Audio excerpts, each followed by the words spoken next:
नमस्कार सभी को। मैं Navneet Gautam classes of physics में आप सभी का स्वागत करता हूं।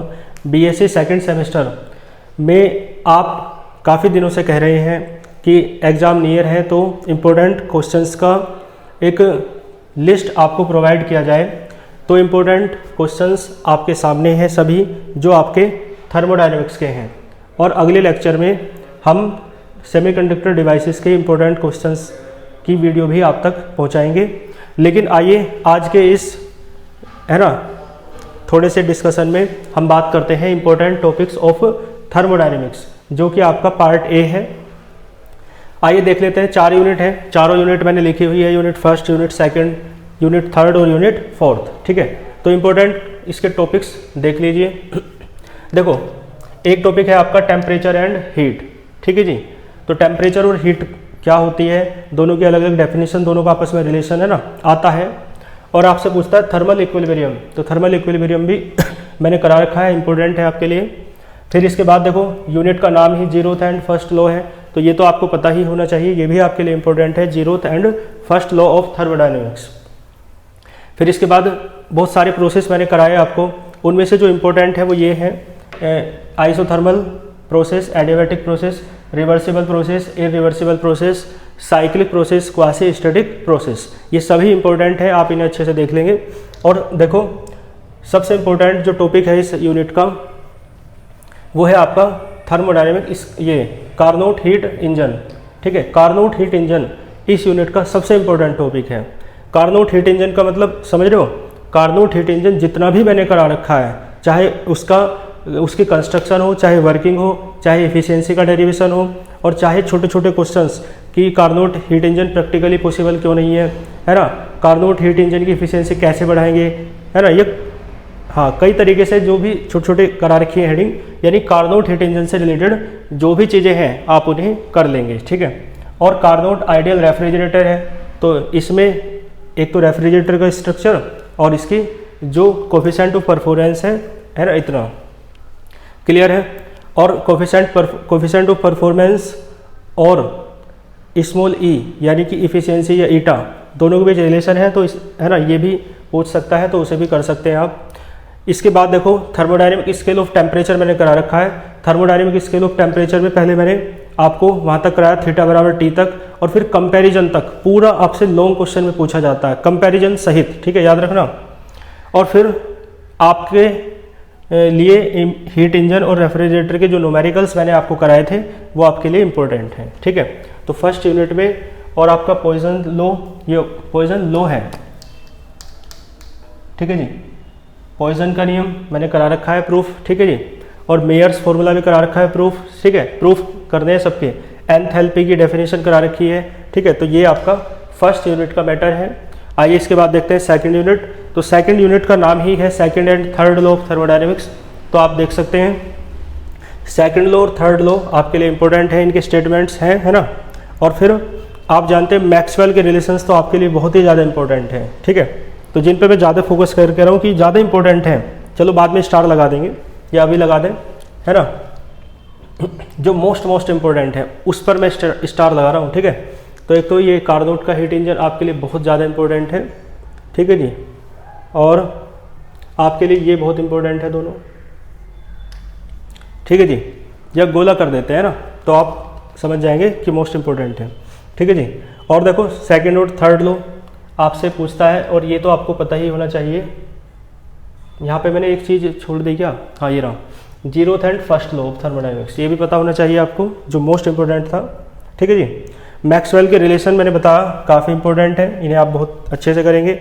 फर्स्ट और सेकंड लेटेंट हीट इक्वेशन भी, है ना, आपके लिए इंपॉर्टेंट है। और फर्स्ट इक्वेशन के साथ जो करा रखे हैं effect on boiling and boiling point and melting point, वो भी मतलब जो भी इक्वेशंस के साथ लिंक करा रखा है। फिर सेकंड इक्वेशन के साथ वो करा रखी है मैंने स्पेसिफिक हीट, है ना, ऑफ सैचुरेटेड वाटर वेपर, तो ये सब, है ना, मतलब कुल मिला के यदि फर्स्ट इक्वेशन करनी है तो उसके साथ उसके एप्लीकेशंस भी, सेकंड इक्वेशन करनी है तो उसके साथ उसके एप्लीकेशंस भी। ठीक है, कार्नोट थ्योरम आपको करनी है ना। और फिर रेशो है AS/AT में, ये भी आपको करना है।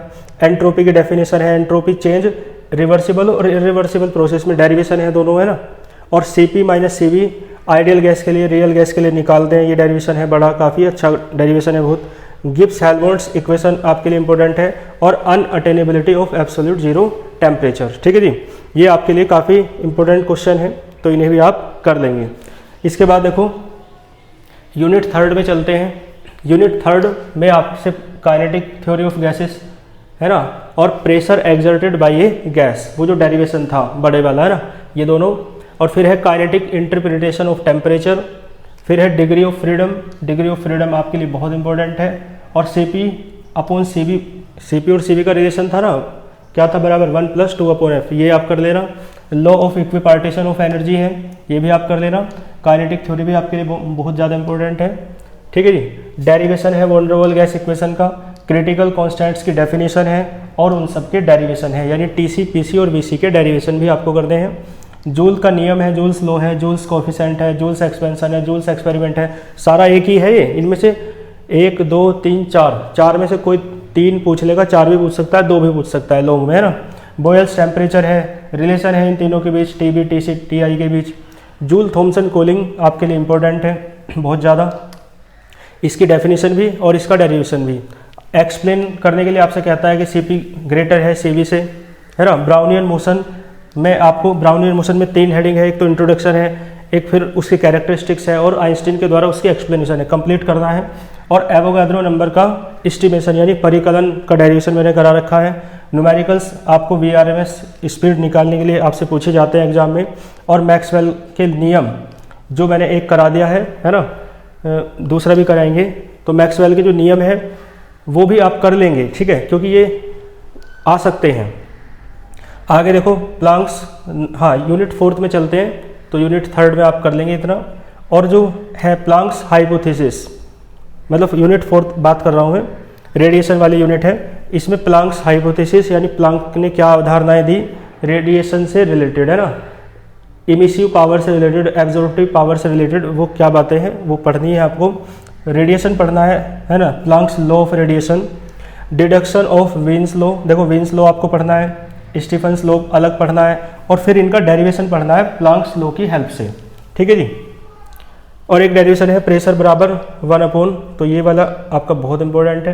प्लांक्स लॉ ऑफ रेडिएशन बहुत इंपॉर्टेंट है। प्रेशर बराबर है 1/3 है ना, प्रेशर बराबर क्या है 1/3 एनर्जी डेंसिटी, ये भी कर लेंगे। स्टीफन बोल्ट्जमैन लॉ भी आपके लिए बहुत इंपॉर्टेंट है ना। Spectral distribution of black body, black body की डेफिनेशन भी देख लेना। स्पेक्ट्रल डिस्ट्रीब्यूशन ब्लैक बॉडी का क्वेश्चन है, वो भी कर लेना, है ना। Average energy of Planck's oscillator और सोलर कांस्टेंट की डेफिनेशन, और उसका सोलर कांस्टेंट कैसे ज्ञात किया जाता है वो भी, है ना, यानी सोलर कांस्टेंट कंप्लीट आपको पढ़ना है, ठीक है जी। तो ये आपके जो मैंने बताए हैं ये सब क्या है, इंपॉर्टेंट टॉपिक्स हैं, इन्हें आप बहुत अच्छे से तैयार कर लेंगे। ये टॉपिक आपके लिए बहुत इंपॉर्टेंट है, ठीक है जी, क्लियर है। तो ये टॉपिक जो मैंने आपको बताए हैं इन्हें आप बहुत अच्छे से तैयार कर लेंगे, और जिन पे गोला किया है वो ज़्यादा इंपॉर्टेंट है तो उन्हें आप और भी अच्छे से देख लेंगे, ठीक है। तो ये फर्स्ट आपकी जो बुक है, मतलब फर्स्ट पार्ट है, जिसे आप थर्मोडायनेमिक्स या थर्मल फिजिक्स कहते हैं, उसके इंपॉर्टेंट क्वेश्चंस की सीरीज मैंने आपको दी, है ना। और दूसरी जो है आपकी सेमीकंडक्टर डिवाइसेस, उसके इंपॉर्टेंट क्वेश्चंस की वीडियो भी आपको जल्द ही मिल जाएगी, ठीक है। तो अच्छे से अपनी तैयारी रखिए, मिलते हैं नेक्स्ट किसी टॉपिक के साथ। All the very best.